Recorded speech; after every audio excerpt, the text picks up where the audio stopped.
Imagina só, Portugal estava a um passo de perder a sua joia mais promissora. Hoje, a gente vai mergulhar no plano audacioso que a coroa portuguesa criou para salvar o Brasil do caos. Uma virada de chave estratégica que acabou forjando a nação que a gente conhece. Mas para entender essa virada, a gente precisa responder uma pergunta central. Por que a primeira grande aposta de Portugal no Brasil foi um fracasso tão retumbante? A resposta para isso, olha, explica tudo o que aconteceu depois. Bom, tudo começa com o primeiro modelo administrativo, as capitanias hereditárias. No papel, a ideia parecia incrível, sabe? Só que a realidade. Bem, a realidade foi completamente diferente. Pensa bem, a ideia era até que genial. Vamos terceirizar a colonização, entregar pedaços gigantes de terra para nobres ricos, os donatários, e deixar que eles se virem. O sonho de uma colonização autofinanciada. Na prática, um desastre completo. Os donatários foram simplesmente engolidos pela imensidão do território, pelos ataques constantes e pelos invasores. A aposta de altíssimo risco não se pagou. Enquanto isso, lá em Lisboa, o clima era de pânico. Pensa na situação. Os espanhóis achando ouro e prata à torta e à direito nas colônias deles, e o Brasil, só dando prejuízo. Para piorar, corsários franceses viviam rondando a costa e o comércio com as Índias já não era o mesmo. O sinal de alerta disparou. Ou a coroa agia, e agia rápido, ou Portugal ia perder o Brasil de vez. E, para a gente ter uma ideia do tamanho do problema, de 15 capitanias, essas faixas de terras gigantescas que deveriam estar jorrando riqueza, sabe quantas realmente prosperaram? 2. Apenas 2. Pernambuco e São Vicente, muito por causa do açúcar. O resto era um mar de fracasso. Ficou claro que esse modelo precisava acabar.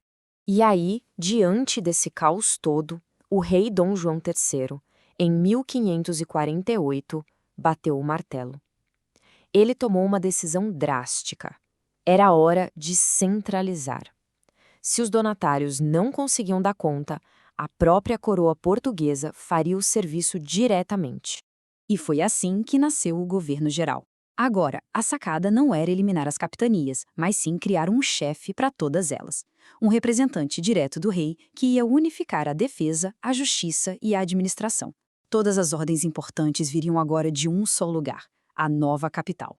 Claro que o governador-geral não chegou sozinho. Ele trouxe uma equipe de peso, os pilares de um governo de verdade.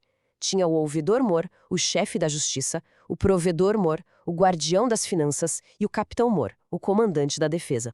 Era literalmente a máquina do Estado português sendo instalada no Brasil. Ok, o plano estava no papel, mas quem ia botar essa máquina toda para funcionar? Bom, essa missão gigantesca caiu no colo de 3 homens, um depois do outro, cada um com seus próprios desafios e legados. Vamos ver como essa história se desenrolou. Então a tarefa coube a 3 homens, um após o outro.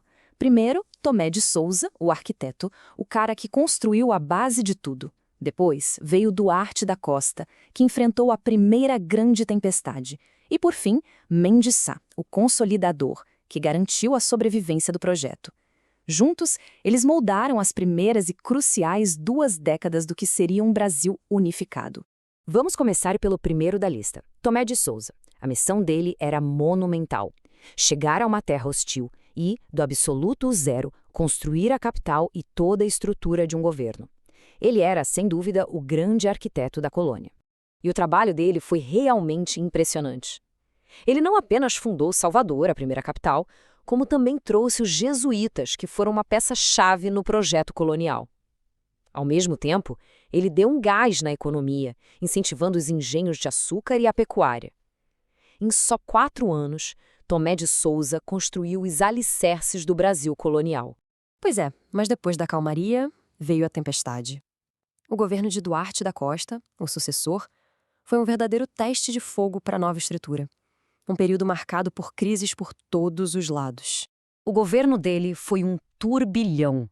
Os franceses simplesmente criaram uma colônia rival no Rio de Janeiro. Conflitos internos com colonos e jesuítas explodiam. E, para completar, sua política de violência contra os indígenas provocou a gigantesca revolta da Confederação dos Tamoios. O projeto de Portugal estava, de novo, por um fio. E para apagar esse incêndio todo, Portugal mandou Mendes de Sá. Ele chegou com uma missão muito clara: pacificar a colônia e expulsar os invasores. Ele era o homem da ação. E a atuação de Mendes Sá foi cirúrgica. Durante seu longo governo, ele resolveu os problemas um a um. Ele expulsou os franceses e, para garantir que não voltassem, fundou o Rio de Janeiro bem no local. E a arma secreta dele? Alianças estratégicas com povos indígenas que foram decisivas para a vitória. Ele consolidou o poder português de forma definitiva. Certo. Então, depois desses 3 primeiros governos, qual foi o resultado final de toda essa mudança? Qual o verdadeiro legado que o governo geral deixou para a história? E aqui está a grande conclusão. O plano funcionou. Apesar de todas as crises, a centralização salvou a colônia. O governo geral foi a força que transformou um monte de pedaços de terra isolados e falidos em um Brasil unificado sob o domínio português. Esse sucesso se baseou em 4 pilares. O poder foi reconcentrado no rei. A defesa se tornou unificada e eficaz. Uma base administrativa foi criada para governar de fato. E o mais importante, começou a nascer ali uma identidade colonial única, o embrião do que seria o futuro Brasil. E fica a reflexão final. E se a centralização tivesse fracassado? O Brasil como conhecemos hoje existiria? Ou teríamos um continente fragmentado com um pedaço falando francês, outro holandês? É impressionante pensar como decisões tomadas há quase 500 anos definiram o mapa que vemos hoje.